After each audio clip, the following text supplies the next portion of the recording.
This episode of After Dark is brought to you by Audible. For a free 30-day trial as well as free audiobook, head on over to audible.com/GameBreaker. GameBreaker TV.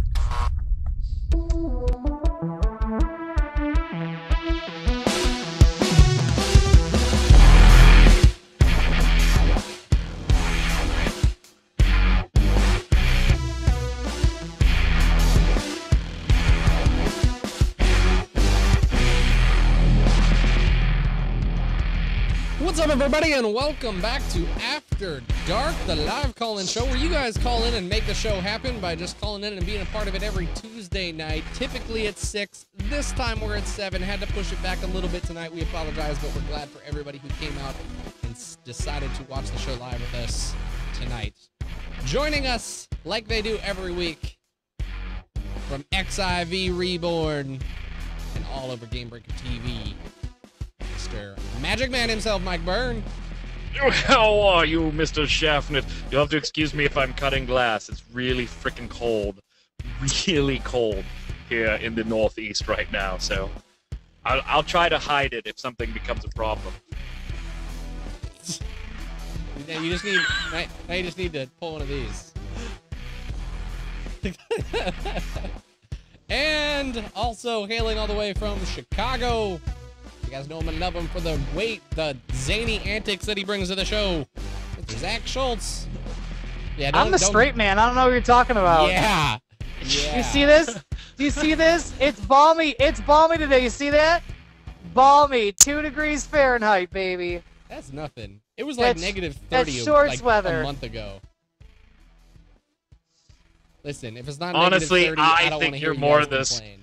I think you're more the Scrappy Doo of After Dark Kiggles. Wow. So, yeah. Wow. And according to Byrne, that's a mega insult, not a. Not You know a what? I compliment. hope you lose. I hope you lose to Zista and you have to play Car Mechanic Sim for Oh. 78 hours. Oh, that'd be Jeez, that's horrible. harsh.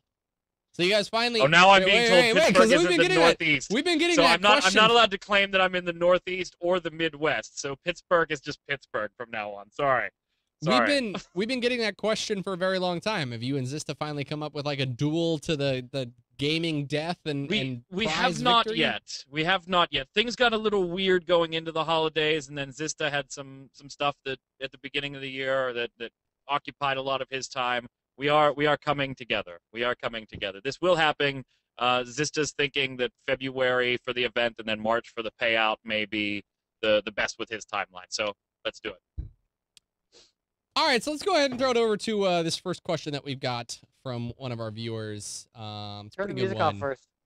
They asked, Wow. finally getting the chance to tour Riot Games. I'm super excited to see what's behind closed doors. Wait, who's that?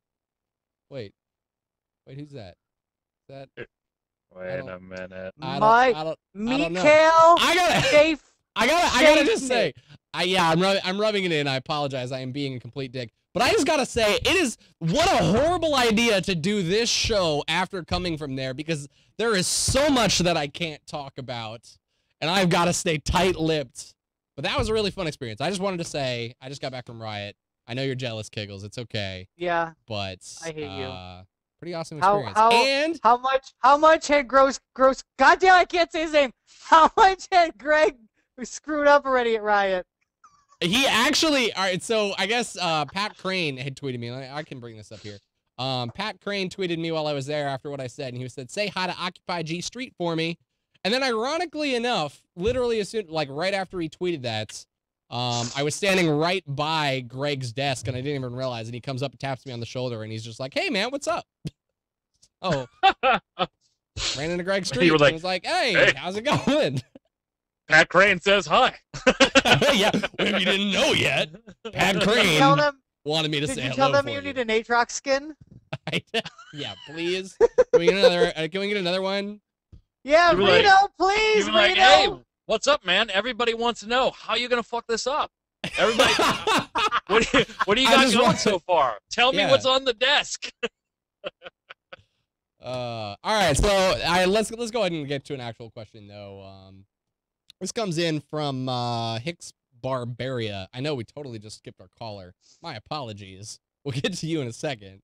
Hicks Barbarian wanted to ask, any predictions on Titanfall having major issues like EA's SimCity and Battlefield 4? Now, I'm actually unaware of it. Were there launch issues as catastrophic as SimCity for Battlefield 4? For the multiplayer portion, there were big problems with server stability, and then there's also issues in the actual gameplay itself as far as glitches and bugs. It's nasty. Yeah, I mean, it was a huge story when like the whole developer that was on vacation didn't know how bad it is, and there's class action lawsuits that are forming up out of this. So yeah, it's a pretty big deal as far as launches being terrible go. So EA doesn't have a really good track record here at the moment for their pretty big launch titles when you consider these past two games. No. What do you guys think is going to happen? I would put money down to say Titanfall sold a couple Xbox One units. Maybe not all, but I'd put money down and say that some people specifically bought the Xbox One for Titanfall. If Titanfall has a struggling release, what does that do for EA? It sucks. It sucks. I mean, there's no ifs, ands, or buts about this. Titanfall is under a microscope a lot more than an annual Battlefield release is, and certainly, you know, as good as SimCity is and as much as a following as it had, since it was online only, its audience is not going to be near the size of the scope of the audience watching Titanfall. I don't think this one can afford to fail, specifically because of how big the multiplayer component is in the game. Battlefield, yeah, and you can play the one player, the campaign. Okay, I know the campaign isn't all that great, but there are other options here. Titanfall, it hinges on that multiplayer, and if that's awful, then you're in really big trouble here. Hopefully EA will learn from 2 consecutive Worst Company Ever awards, which is just absurd in its own right. Worst company ever! Oh, there's all these companies dumping oil in the Gulf. Man, my video game companies are terrible. They're terrible people. Well, wait, and isn't Titanfall, I'm sure EA is probably a part of it, but isn't Titanfall's Respawn, if I'm not mistaken, isn't it? Could be mistaken. I don't know off the top of my head. I honestly don't know. Sure. I have to look it up. Let me use this magic Google thing here. Titanfall. Prepare for Titanfall. Yes, I believe this was the one that I want. Yeah, this is Respawn. I'm kind of... Oh, wait, okay. People search for EA, so they're a part of it, I think. With EA, yeah. It's Respawn and EA. And this is why I brought this up. I think that, as you said, the multiplayer component is going to be super big to the component. But Respawn is the resurrection of some of the major big hitters from Infinity Ward's team. So I think that they are, you know, a team we can at least rely on, even though we haven't necessarily seen something from them before. We know that they're a developer. We know that they are people who are capable of understanding the capacity of the launch for the game that they're really kind of putting together here. So but wouldn't you argue the same in favor of a company like Maxis, who is very familiar with developing their SimCity and sim-based clones and what they do and how that should function, and even in an online environment? But I feel like the same could be said about them too. I understand that DICE is also in this equation too. Hicks64 in chat brings up that point. DICE also has a bad track record right now with Battlefield. It's not just EA. There are problems on DICE's end as far as development goes, as well as publishing support. So I would liken what you're trying to compare to with Respawn here being the primary to Maxis being the primary, and things still going very, very, very wrong because of distribution and online services. So what do you guys think? Where do you think that it'll lie if this is a bad launch? Just catastrophic. I'd love to say that this is going to be catastrophic for EA, but let's be honest, I don't think it'll be a nail in the coffin for him. At this point, I just assume launches are going to be terrible, and if they're good, or, you know, not as horrible as you would imagine, it's a success. Wow, you cynical bastard. I just assume. Like, when I buy a game, I just expect it to be total shit for 90 days. I don't play launch games. Screw that. I do not play launch games. I didn't pick up Final Fantasy 14 until it was all, you know, whatever. You can play it. Is well, it that's free to because play 7 yet, by the days way? after it was released, you couldn't pick it up for a month. You couldn't even buy it. So what's to be said there? Because, you know, that's another good example. Blizzard with Diablo is another great example. You know, Yep. this isn't, is the problem that the developers can't really expect the demand? Because a lot of people, okay, Star Wars was a perfect example of a game that was overflooded at the start. But I think that it would have been wrong to start with a massive amount of servers to handle day 1 to week 1, because then by the end of month 1, you're going to have to scale back and already start doing server merges. You can't do that. So they have to put a reasonable cap at some point. Yeah, and I agree. I mean, we all play a ton of MMOs, and we get that. The whole how many servers do you need versus long-term versus how many do you need short-term. And I'm willing to give publishers the benefit of the doubt when it comes to errors that specifically relate to number of servers or server size. Because you're trying to make an estimate based on previous items. You're going to do the best you can without screwing yourself long-term on spending money for the servers. I understand that. We're not talking about just that when it comes to SimCity and when it comes to Battlefield 4. A lot of SimCity's issues did relate to the servers, yes. But there were also other issues that actually had required that the game have core features stripped out of it and blocked off while they repaired things. DICE and EA are doing the same thing on the Battlefield side. It's not just a server issue and a audience size. There are core issues with the game and being able to play it multiplayer, even if you can get into a server. I have compassion for the just server problems. I don't have compassion when the game isn't functional, whether or not there was a server that you could get into. And that's compounding EA's problems. Titanfall isn't going to kill them if they don't do it well. I'm hopeful, actually, that they do Titanfall well because of 2013's bad experiences. And I think they will execute pretty well on Titanfall's launch. That's my prediction. I think they will execute pretty well. Can I say one thing, though? Is Nope, absolutely not. No. Next question. No, I'm going to a caller. Let's do this. Bye. Pickles, go ahead. Now I've totally... Damn it! It lost my train of thought. All right, well, moving on. No, I got it back. I got it back, though. I think we unfairly judge things at launch because, I mean, this isn't so like... you're telling me when you buy a game, you don't expect it to work? Well, yes, Wait a minute. No, here's the thing. Okay.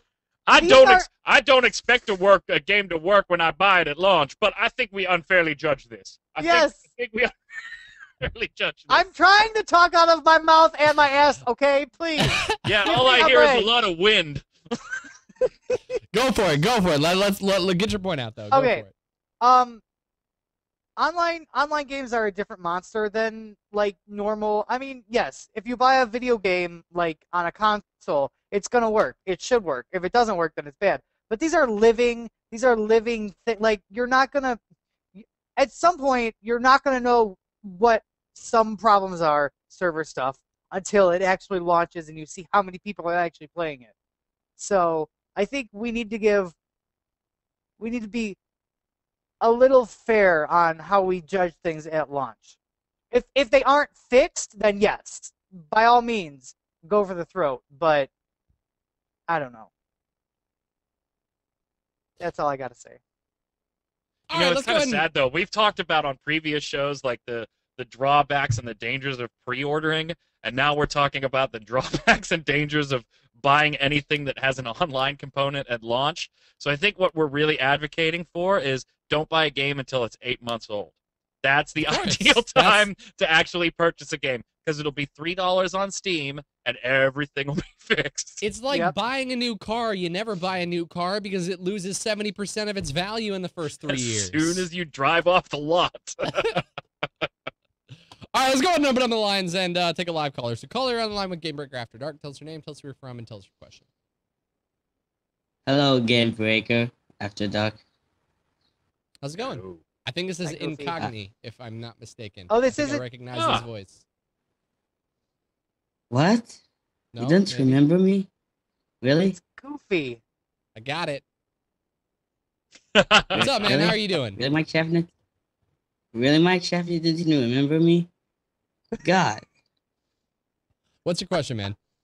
Did And you I- guys like I have thought a we were- moment? Friend. I thought we were friends, Schaffner. Hey, I'm staying out of yours and Shaftnet's thing, man. You do your thing. I'll just sit back and watch. Wait, no. Alright, so Boy, that this is sounded Mohammed. terrible. What's your question for us? So this is Mohammed, Saudi Arabia. So you can remember me next time, maybe. It has been super long since you've called. I do remember now. My apologies, Mohammed. How you been? I've been great. School just started this week, and we have this week off apparently, which Nice. is weird. Yeah. So what's your question for us, Really weird. Mohammed? So my question is, well, what do you think about ZeniMax? The in Elder Scrolls Online, the loot from the random dungeons is personal. It's not group ruling and all these stuff. What do you think about that? The idea of ZeniMax doing that? Like, why are they making the loot personal? Well, we've seen personal loot make make an appearance for a lot of raiders in World of Warcraft with LFR systems and the flex systems. What do you guys feel is the superior system? Is group loot slowly, disappearing? Are we going to see more MMOs try out this individual loot process? Or does that take some of the fun away? Does that take part of the group aspect away when I can say, no, Burn, you know what? I think you need these more than I do. You take them. Like you would ever do that. Get the fuck out of here. Listen, Burn, we're talking in a your straight warlock could use hypothetical. those pants more than mine. Why don't you go ahead? Bullshit. Bullshit. That'd be needed before I even had a chance to look at the stats. I don't know. I'm like split on this one big time because I like the, I really like the aspect of group loot where maybe you have to run something a couple of times, maybe you have to work a little harder, maybe you have to earn it, maybe you have to work as a team, and maybe you're going to get that payoff or not. I like that. But being a gamer, I'm also like, I don't want to run this damn thing 50 times. I would rather just run it once and know that I'm going to get something rather than run it once, hope for the best, and maybe have to run it again afterwards. So I'm kind of split on this one. If I had to absolutely, gun to my head, pick one, I'd probably go with the single-player loot just to make sure that I'm progressing my character, because there is the downside of I've run something 900 times and I am no further along than I was when I started this vertical progression climb because I just have been asked out of every drop, and the ones that were beneficial to me I didn't win. So I can definitely understand the appeal of a single-person loot. Gun to my head, that's the system I go with. Why am I wrong, Kiggles? I know you think I'm wrong. Why am I wrong? But real quick, doesn't that help artificially inflate Kiggles? You played back since vanilla in World of Warcraft, right? Uh-huh. I feel that the group loot, kind of exactly as you said, Burn, where you wait for the drop, and don't get me wrong, it sucks. It sucks to have the piece that you drop, that you want drop, and then have someone who has the ability to roll on it, and then you don't get it. I know it sucks. But at the same time, I think that it helps artificially inflate the length that you spend time in content. Because I used to run dungeons and heroics in Burning Crusade like there was no tomorrow because I always seemed to need gear out of them. And once I'm done needing the gear out of them, I never want to go back. Not to help you, Burn. I sure as hell am not going to help you go run any of those old dungeons. But you had a key word in there, and that was artificial. It artificially inflates the length of time that you're playing the content. And God help you if you're just one unlucky son of a bitch and you just never get a drop, man. I remember back in Burning Crusade specifically, Shadow Labs and that whole sequence of instances where you were getting your Kara key. I remember just running those over and over and over and over and over again. And I never got anything. I am not arguing with you. I enjoy that too. I enjoy that too.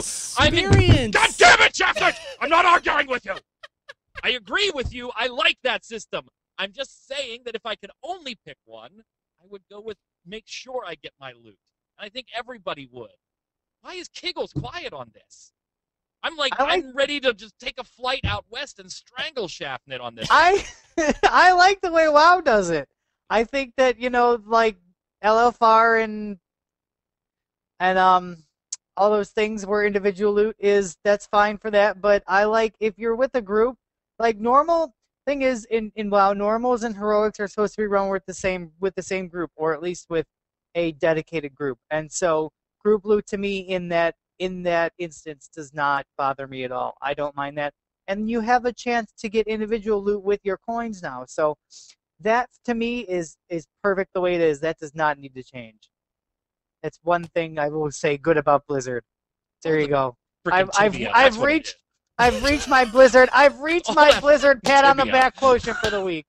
It's all that tibia. Shaftnet doesn't. He's like, no. You know what? Can we take quests out? I would just like to grind on monsters. I don't. You know what? You know how quests worked in Tibia? You know how quests worked in Tibia? You had to go somewhere. You'd click like a certain area. That would give you one item once. And then if you died and that piece of gear dropped and someone got to your corpse and took that gear before you did, that item was gone. Gone forever. So you either had to pay an ass load to buy someone else's off them, or you never got that gear again. It was like, could we just take vendors out? I mean, I don't really like vendors and marketplaces. What I would like to do, if you guys could possibly do this, is put in 14 reputations that I need to grind out. But only give me 3 quests to do that with, so I have to do the same things all the. Oh, that's right, no quests. No just quests. have me grind on monsters for reputation. Yes, no tabards. experience. Tabards are cheating. Tabards are cheating. Tabards are cheating. Oh my god. And also, the thing is, solo loot also takes away from the MMO aspect. You're supposed to be doing this with people. I hate that. No, oh my god, I hate when people say that's that. Because that's. I hate when people say that. I hate. Oh my god, that. Okay, well, hang on, because I'm gonna make the problem even worse. Because I was gonna follow up this whole argument saying that the reason why I think ZeniMax Elder Scrolls Online is doing that is specifically to cater to that environment, because the Elder Scrolls has been based off a singular campaign style game where you don't need effectively other people, so they're building an independent loot system so that you don't need to get around the idea of grouping with other people, and you can still progress. Yes, the term, even the ass backwards term that it is, MMORPG, it's arbitrary anyway. It's just a bunch of words clumped together. None of those words does it mean you have to play with people. Those are it just letters. happens to mean that all of us are playing it at the same time. I hate when people say that. Oh, well, if you don't want to play with other people, what are you playing an MMO for? Because I want to play an RPG. This one happens to be online and have other jackasses walking around. Who cares? It doesn't have to all be group-oriented content. Final Fantasy did a nice You're right, it doesn't, but you're in a fucking What are you bitching about? You're in a fucking group! Group loot, it's a group! What are you talking about? What is this? You just told Is this real life? You just told me that if I didn't want to group up to get your loot, then why the fuck am I playing an MMO? Because it's a role-playing game I feel like playing, that's why. There's solo aspects to every MMO. This is a group aspect. You're in a group. There is going to be group loot. Shut the fuck up and deal with it. Title of the show: Shut the fuck up and deal with it. You don't want to play with other people. Why the fuck are you in an You MMO? can get loot Shut by up! doing solo Shut your mouth! shit. That's You enough! fucking question. Next question. Shut your fucking mouth. Next question. All right, let's go ahead and go to another caller. Let's just open up the lines. Caller, you're on the line with GameBreaker After Dark. Tell us your name, tell us where you're from, and tell us your question. Somebody figure out the acronym for you have to fucking group up to play this game. RPG. Wait. Well, hang on, wait. Before we go to the caller, you have to group the fuck up to play this RPG. Wow, I don't even know how to say that. Wait a second.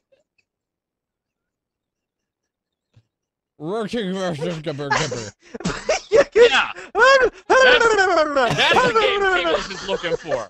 That's it right there. Now, if I Hi, go my play... name is Mike Byrne, and I like to play RPGs. Yeah.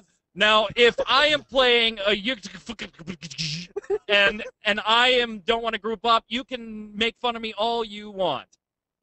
Because that is the game that is made for grouping up right there. And I love how everybody is coming up with different acronyms. Everybody's putting the words in different Everyone orders. has I a think is different what's going on consensus here. for it. But All right, if we got I'm a caller playing on one the of line. Let's go ahead and those, move on to the you next can yell question at while me for chat. wanting to play solo. While chat debates out the right acronym for this. Caller, you're on the line with GameBreaker After Dark. Tell us your name, tell us where you're from, and tell us your question. I'm kind of scared. I don't even You know if should I be. want to be on this show anymore. You should be. You should turn around and run. My hero. Hi guys, How are it's you? Zista. How's it How going? are you? Haven't talked to you guys in like 2 months. Jeez, it's been a while. Yeah. I'm like hot now. It's -5 degrees outside. I'm about to rip this shirt off. Like Yeah, I just because- want to hulk up out of this shirt right now, man. It's because I'm correct and Burn is wrong on this topic. So Correct. I'm gonna MMO you. But since you guys were talking about this earlier, Burn, what we got to do is we can't just play one game and call it there. We got to do like a best out of number, and it's And you I don't agree. want to I do that agree. because Zista will We gotta- We find the chatted about one it. time that he No, we kills gotta you when spam- you strip down naked and then shout to the internet that he's finally killed you, even though he won in an unfair situation. No, that's why I'm Come on, trying to dude. make it as fair as possible. Is we need to split it across multiple games, cover a few different genres, so it's not stacked in any one person's favor. Yeah, we talked about this before the holidays. I agree with you. What question you got for us, Zista? Since those two were gonna go at it, I figure me and you can go at it a little bit, Chef. That's And I'd like to bring up kind of Final sexual. Fantasy 13 again. No! I don't have the mouth strength to debate right now. I'm dealing with $300 worth of cavities and I got sore teeth. What do you- I love chat. It's fine, Hashtag it's group fine. the fuck up. No, I had asked Sorry, you I'm guys just- 2 weeks ago on Twitter about what you guys thought about Final Fantasy 13. Sucks. Because I played 12. I didn't like 12, so I skipped 12 13. sucked too. 12 sucked too. So good call. Yeah, out. God, I don't agree with start you. again. 13. I didn't come to it. And now the time is coming out. Lightning Returns is coming out in like 2 weeks. So I'm like, this is the third game from Final Fantasy 13. I go, couldn't have been that bad if they pumped out 2 additional sequels on it. So I grabbed 13. I grabbed 13-2. listen, here's ordered all them you need to know, beginning Zista. of the month. Are the words Final Fantasy in front of it? If yes, then you're gonna sell a shitload of games. Probably. But I Are powered the frugh words The Legend of Zelda in front of games. it? I powered If through both yes, games you're gonna sell a shitload of games. I powered through both games in the span of the past 2-3 weeks, and I really enjoyed it. I thought it was very different from the traditional sense of Final Fantasy, and I thought it was kind of refreshing in that way. So that's kind of why I liked it. I liked the atmosphere better in 13, and I liked the story better in 13 too. But you, Shaftnet, had said at the end of that show when I tweeted in, you said you were looking forward to Final Fantasy 15, right? Mm-hmm. Are you aware 15 is set in the exact same universe, just Hmm? not from those characters' point of views? The Crystallis Chronicles, yes, but it's also separated by millennia apart. And that was one of the major motivations I almost had to getting 13-2 and maybe going as far as Lightning Returns. However, they also said, like, imagine, okay, so here's a perfect example. You know that Final Fantasy X and Final Fantasy VII are set in the same universe? Right. Final Fantasy X is set millennia before and on a completely different planet. And they took the Shinra knowledge that they learned in Final Fantasy X, and when they went to a different planet, that's where Final Fantasy VII takes place. So Mm-hmm. that would be like saying those two games are related in the same sense that 15 and 13 are going to be related. Now, they have to do with each other, yes, but I don't think that they're going to directly, interact with one another. You might see, I don't know much about the story in 15, but Noctis's kingdom might be built off the foundations of what was built in Final Fantasy 13, but I don't need to know that to enjoy Final Fantasy 15. And the reason I'm going to enjoy Final Fantasy... You said you didn't like the story in 13, so if you didn't like the story in 13, it's technically the same story. I guess I guess for me, I overlooked what the story was because it became convoluted and crazy and weird. But mostly then just got, and I don't know Final Fantasy 13's story well enough to argue against its story.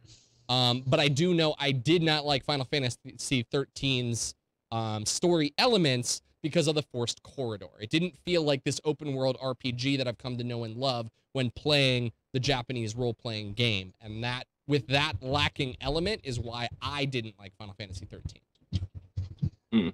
You probably like 13 too. Had a lot to do with time travel, and you definitely had a lot of choices of where you could go back and forth and stuff like that. So in that regard, it felt a lot more open than 13 did. I remember when they announced it, a lot of people were likening it to potentially Chrono Trigger. Now, I don't know if it ever lived up to that. Yeah, I was actually talking to Q about that. I was talking about Q about that during the pre-show. We had like a nice 5-minute discussion on Chrono Trigger. But yeah, I really like the story better in 13 too, but I like the atmosphere better in 13. I just thought like the feel of the areas and stuff worked a lot better.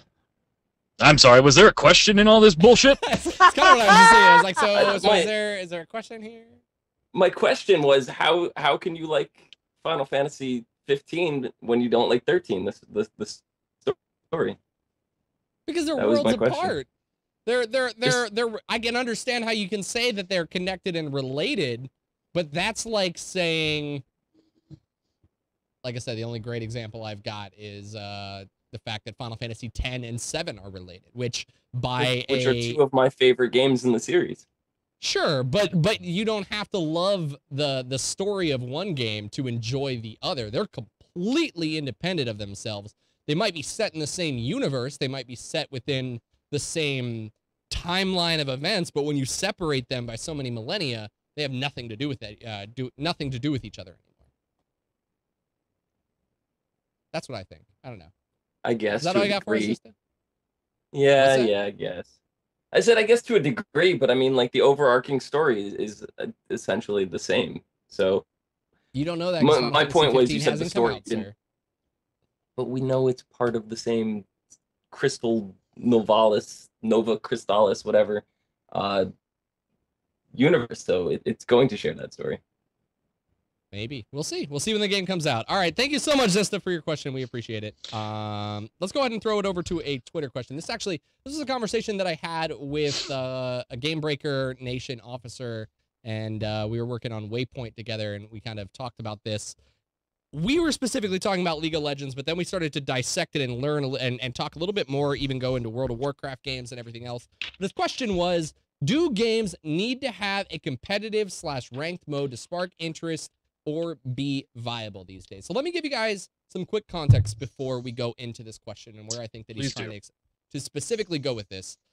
I personally, we were talking about League of Legends, and I will stand on a podium and say, I am not the best League of Legends player. I'm not a pro, but I also don't like to think that I'm a very bad player. I know what I'm doing. I think I'm good. In terms of their ranking, they've got bronze, silver, gold. That's all you need to know. I feel I'm a mid-silver skill level. Could probably work to be better.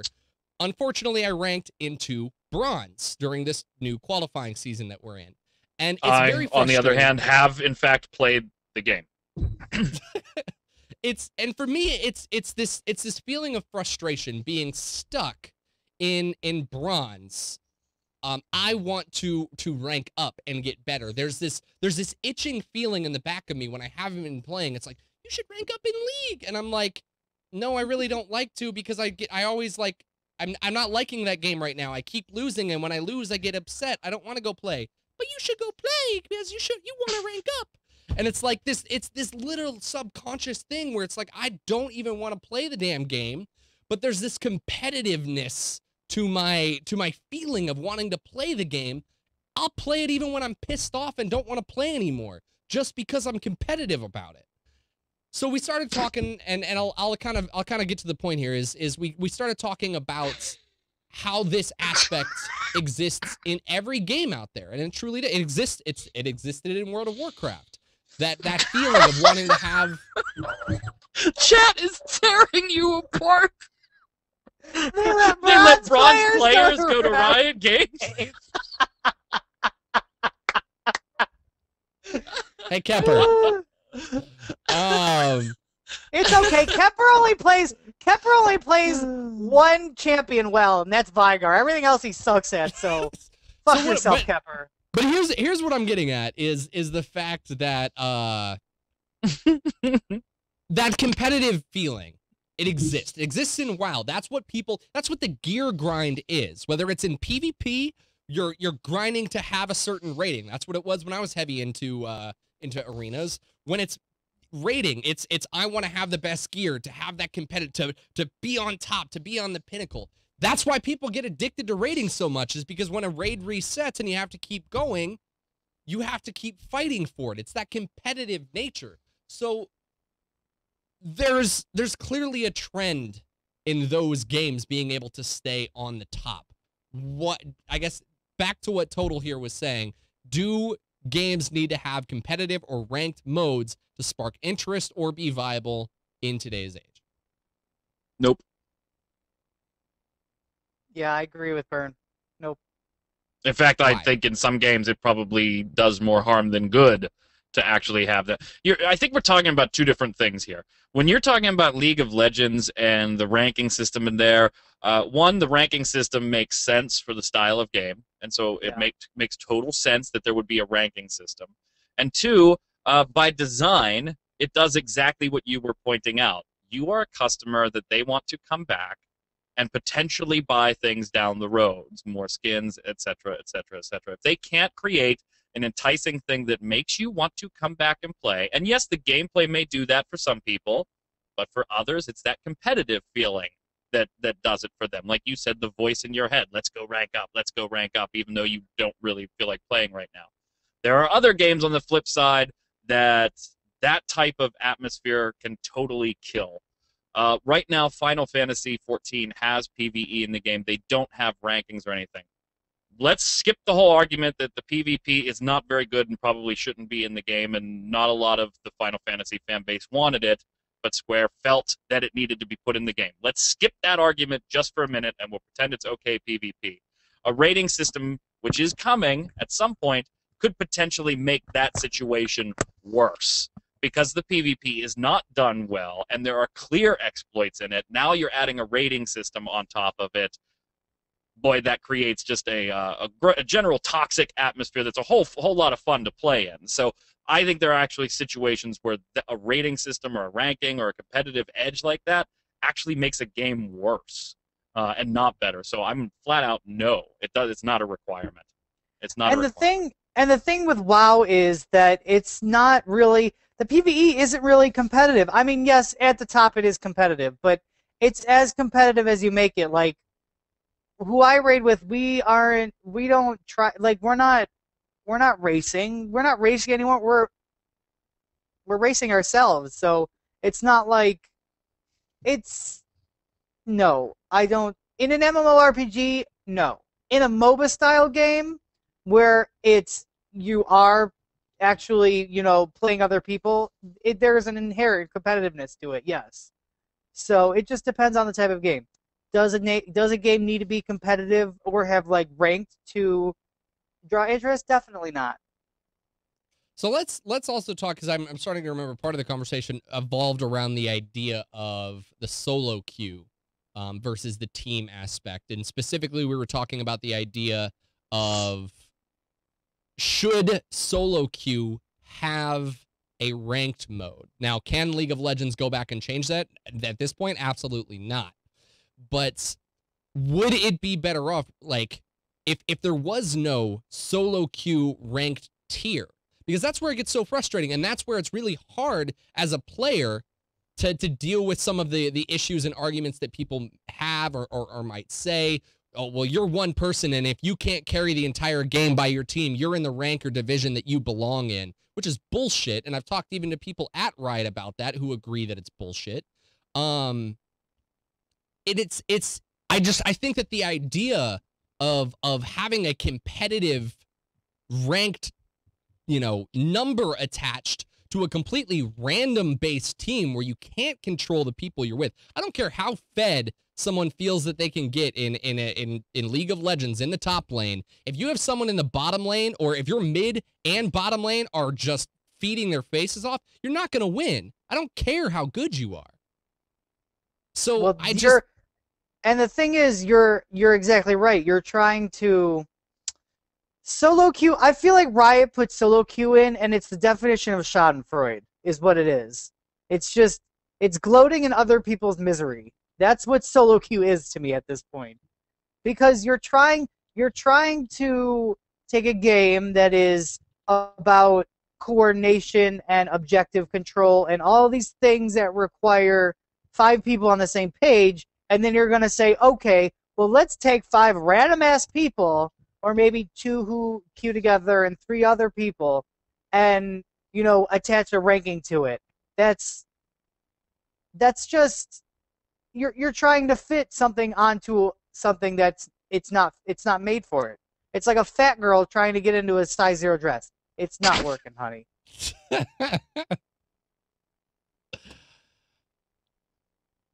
go together like lamb and tuna fish.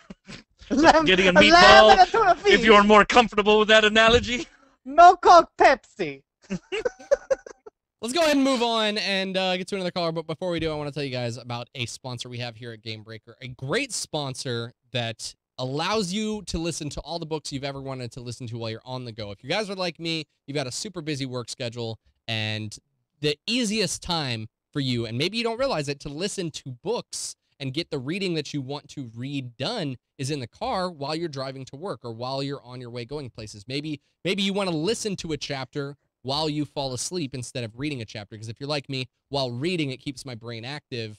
I can actually listen to an audiobook, and I can actually get maybe a chapter or 2 in, and then I can let my brain turn off and fall asleep. I love listening to audiobooks, and right now, one of the ones that I'm enjoying greatly, which I highly recommend to you guys out there, and I know this won't apply to everyone, but I highly recommend it. Any of you guys out there who love to stay on top of your financial situation, Dave Ramsey is an amazing person when it comes to financing your money and staying on top of it. I would recommend this book to anyone out there. Highly go check out A Total Money Makeover. I would recommend it, and check out, if you actually go over to audible.com/GameBreaker, you can get a free audiobook so you can pick this book up. However, if this isn't your thing, and I get it, you know, we're gamers, we love video games, finances, who wants to deal with that, right?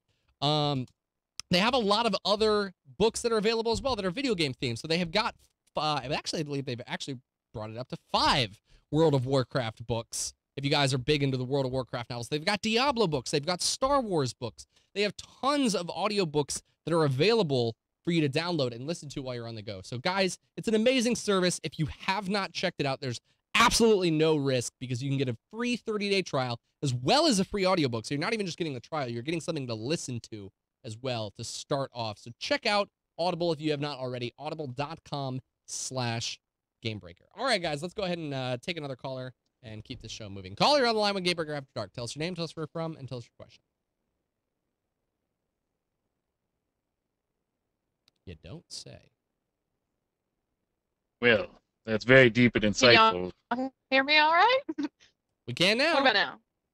Awesome. Hey there. This is Dakota calling from Georgia. Hey, Dakota, thanks for calling. Oh shit, we're in for it. Ladies and gentlemen, You are not in for let me put some asterisks on either side of this one. I'll just Dakota is from GameBreaker Nation on Final Fantasy 14. Dakota's a wonderful lady. I love her to death. Dakota has her own link shell that she invites people to, because Dakota has a weird habit of saying adult-oriented phrases at no particular time and for no particular reason. So there's a dedicated channel for just Dakota's mind droppings, as You George should Carlin come would in. say. You should come into our Mumble. I do this 24 hours a day in our Mumble. The channel should have been named Dakota's an Attention Whore, but I decided, nah. So what do you got? What question you got for us, Dakota? Okay. My question actually has to deal with raiding. So you guys had a question, I think, before Christmas about what makes a raid hard, what makes a raid memorable. And it got me to thinking about the raids I've done in EQ where emotes were a big component. And I was wondering if you guys think that emotes actually have a place in raiding now, because I haven't seen emotes in raiding since EQ, and I kind of miss it. because I liked running around and ducking and dancing and, you know, flipping people the bird during raids, all that good stuff. Well, wait. Okay, I so you're talking about 100% agree. emotes by players or emotes from the bosses? Emotes by players, because like in EQ there was a fight called Hatchet, and Hatchet would focus on you and throw his axe at you, and you literally had to duck in order to avoid the event, and otherwise you got one shot. You were killed. That made it difficult because people had to pay attention to their own screen. Mm-hmm. Sounds like Ultraxian all over again. I'm not familiar with Ultraxian. It just requiring someone to hit a button that's blatantly on their screen, and people still failed at it and couldn't actually do it. Oh yeah, well that's where the difficulty came from, because it involved actually paying attention to your screen, to exactly what you had to do specifically, not, you know, shinies on the ground, all that good stuff. So Burn, you think this is a feature that should be reinstated? Absolutely, you said it.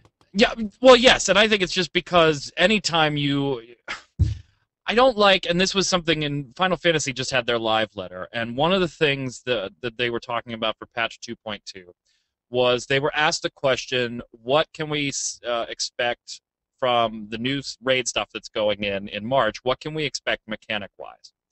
And their answer was that we're going to do things like the existing Titan fight, where you'll be able to memorize mechanics in a certain order to ensure your survival. And we'll also be doing things like Turn 4 in the game right now, where it's a gauntlet of monsters that you need to take out in a very particular order, or the order that's best suited to your group, I should say. And while it was nice to hear that they were doing other things, it also was a bit disappointing, because on the other side of that coin, they were basically saying, we're going to be doing more of the mechanics you've already seen us do in the game. And I like the idea of not just emotes and things like that. I like the idea of opening raids up to more and more and more. And I've seen some of this, like in Star Wars chat, already mentioned this, and I was going to mention it too. In Star Wars, the dance emote did have a function as well in some of the story.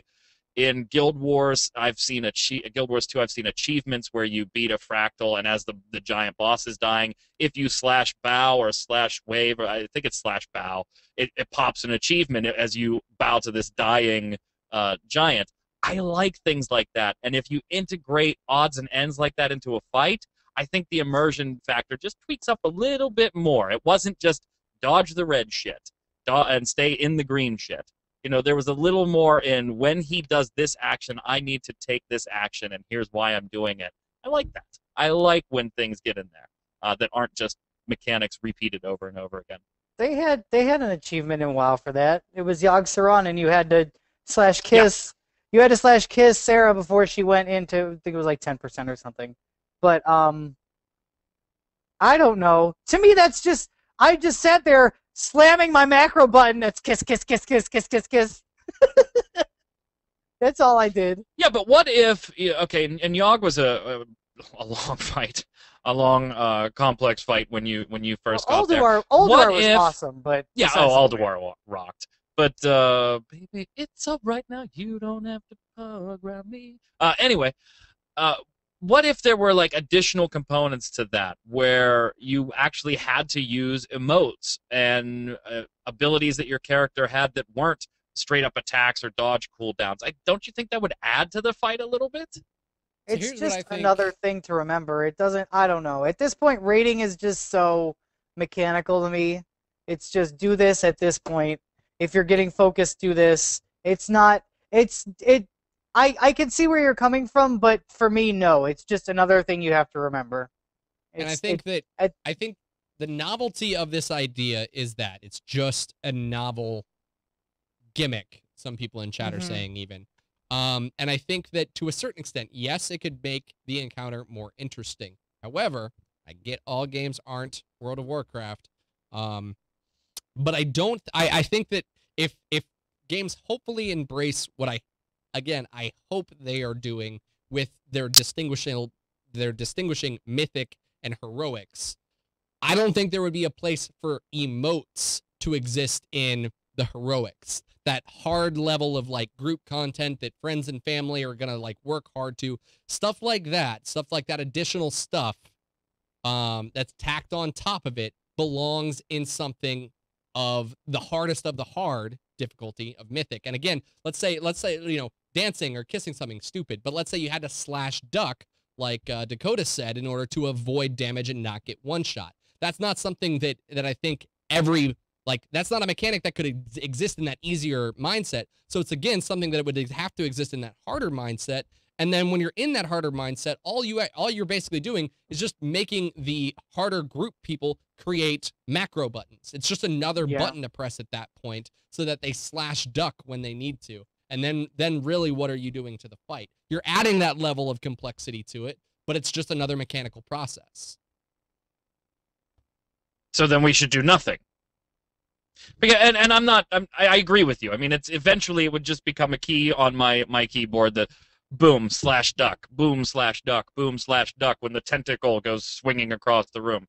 I get that, but I want to see more exploration into those areas of, well, okay, what if we make emotes part of the fight? And then I don't even know where it would go next, but let's say, okay, now SOE emote is doing the stuff with the camera, and EverQuest Next is going to have SO emote. So what if, and I know the technology is not reliable and stuff like that, but what if we can start incorporating actual player actions in front of a webcam as core mechanics? So now they're firing their spells, and then shit, they got a duck. Oh my god, you know, is this going to be fucking like what is wrong Dance with Dance experimenting Revolution with or something?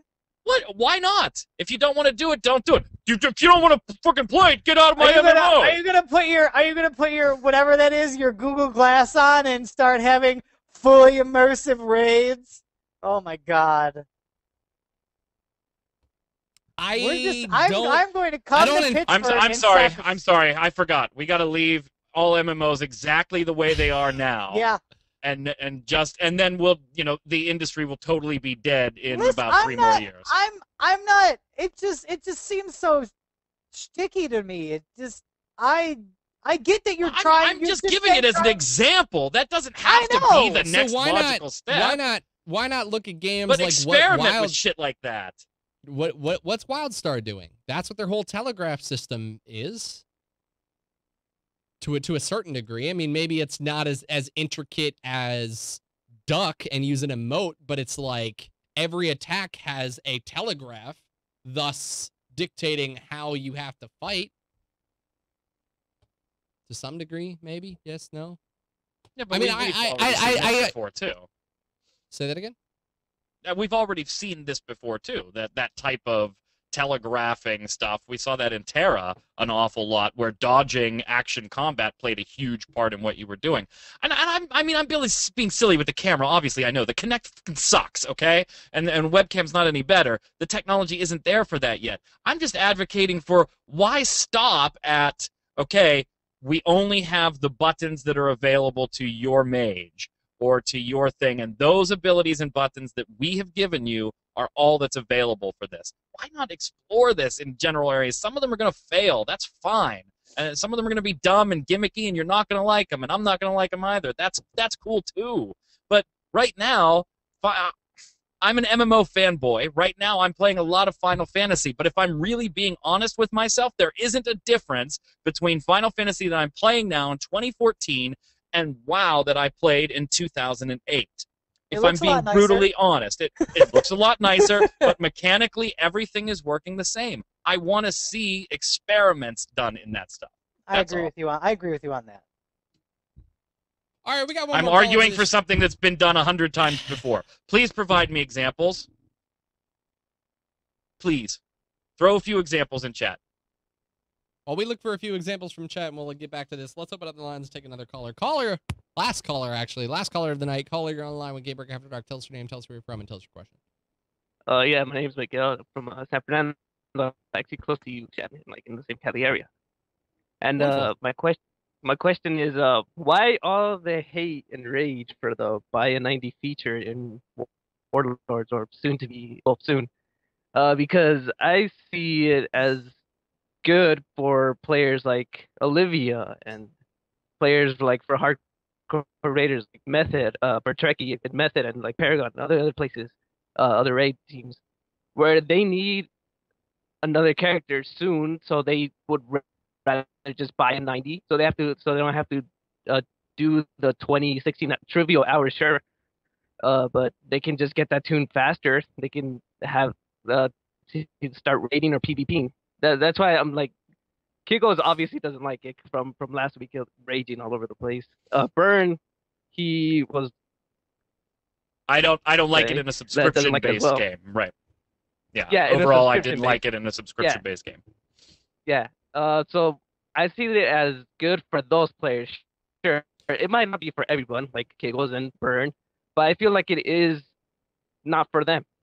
Because So well, and why- that's the thing is I think people are forgetting the fact that if you don't like it, you don't have to use it. It's a feature that's there. But the problem people are having with this is that I don't care who you are. Well, I mean, I guess if you don't care, then you're not any one of these people. But the people who have a problem with it are the type of people that don't like the idea that you didn't work for what I had to work for. It doesn't matter if it's taking me 3 or 4 years to get to level 90. In fact, that would probably make it even worse. I'm going to sit here and say, it took me 3 years to get to level 90. It should take you 3 or 4 years to get to level 90. You should have to work for it the same way that I had to work for it. That's the mentality that these people are having that have a problem with this idea, that can't get over the fact that if you don't want to do it, you don't have to pay the money. You don't want to pay the money? You want to go level a character? Go do that. No one's stopping you. The problem I think that these people are having with it is that they just can't stand the fact that people are getting something that they had to work for by paying for it. And especially at what I don't understand this argument is you're not getting a level 100 character. You're not getting the best gear. You're simply catching up to the most recent expansion. Me as a player, I hate leveling, and I don't want to do it again. I barely want to go back and play my level 80s and get them up to level 90. Fuck that. So, like, I'm never going to start at level 1, and that's locked me into playing my druid. I cannot believe I ever got my mage to level 90, but they just don't. Again, my opinion is that these players don't like have the problem with the fact that I had to work for it, so should you. What do you guys think? I don't mind making it easier to level to max level. Like, say if an expansion comes out, like how they shorten 1 through 60 back in I don't know, I forget, it was Wrath, or they shortened the levels so you leveled faster. I have no problem with them making leveling faster. I just have a problem with people. I just have a problem with it on its face. It just I don't like it. I don't like it. And the thing is, I don't mind if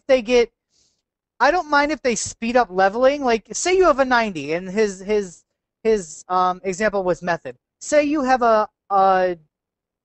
like, don't they do this in Final Fantasy XIV, where if you have a max level character, leveling all other things is faster? I don't mind. You get an experience bonus. I don't mind if they do that.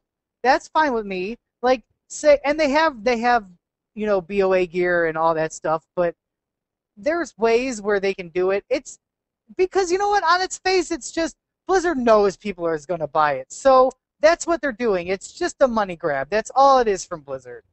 They're saying, oh, yes, well, let's help you. I know you don't like leveling, so we're going to let you have one of them for free, and then, every other one you want to have, it's $10.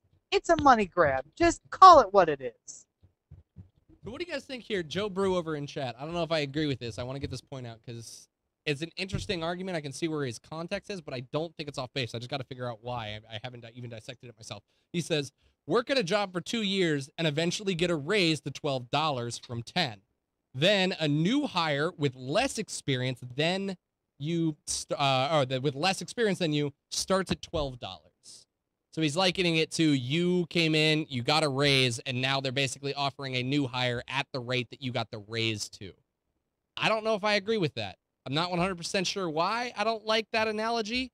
I see where I don't your either. context is there, Mhm. but I don't like it. I don't think it's the same thing, especially because it's a game. Now, Thadrus actually brought up another point where he says, what if the player had to get to 90 first in order to purchase a 90? And again, I like that idea to an extent for maybe a new account. I think if you're new to the game, you should have to, play a little bit before you can instantly buy a 90. But what about my good friend who quit back in Burning Crusade? And I've been wanting to come back and play with me for the past X amount of years. He's not going to do it if he's not going to get a level 90. Does he need to level from 60 or from 70 to 90 in order to know how to play again? No. But he's not going to do it unless he gets a 90. And if he got a 90, maybe I could convince him to come play with me again. Like, that's why you can't, I don't think you can have that 90 prerequisite. Nothing? Anything? Thoughts? I got nothing. I just I don't like it for stupid reasons. I'm not going to begrudge Blizzard putting it in to make their money because people will buy it and everything. I just don't like the idea of a subscription-based game milking other things like this out. When I would be okay with it if there was a way to obtain it in game through gameplay as well. And yeah, so I don't like it for stupid reasons. Yeah, no, actually, I agree with that. If there is a way to obtain an item, if it's whatever rare enough they want to make it, if you can obtain it both in game and if you want to pay for it, that's fine with me. I would be totally fine with that then. Zach Schultz, you can follow him right down there at the Zach Schultz. Be sure to catch him each and every week right here on After Dark. Answering all your crazy, antiquated questions, words, things, synonyms. Someone get me a dictionary because I don't know what I'm talking about. And Mike Byrne, you can follow him right down there at MagicMan1. Be sure to follow him and check him out on XIV Reborn and a whole bunch of other stuff here on GameBreaker TV each and every week. You can follow me right down here at Mike Shaffnet. Be sure to catch me each and every week right here on After Dark, as well as on my YouTube channel, LOL Nation TV, where I bitch about being Bronze 4 and pretend like I can have a status and tell people about League of Legends, and then the internet bitches at me because I'm only Bronze. Go check out that YouTube channel, LOL Nation TV, as well as be sure to check out GameBreaker TV. Follow us on Twitter and check out our Facebook page. Thank you guys so much for watching. Callers, every single one of you, we appreciate it. The show couldn't be done without you, so thank you so much for calling in. Guys, we will see you next week.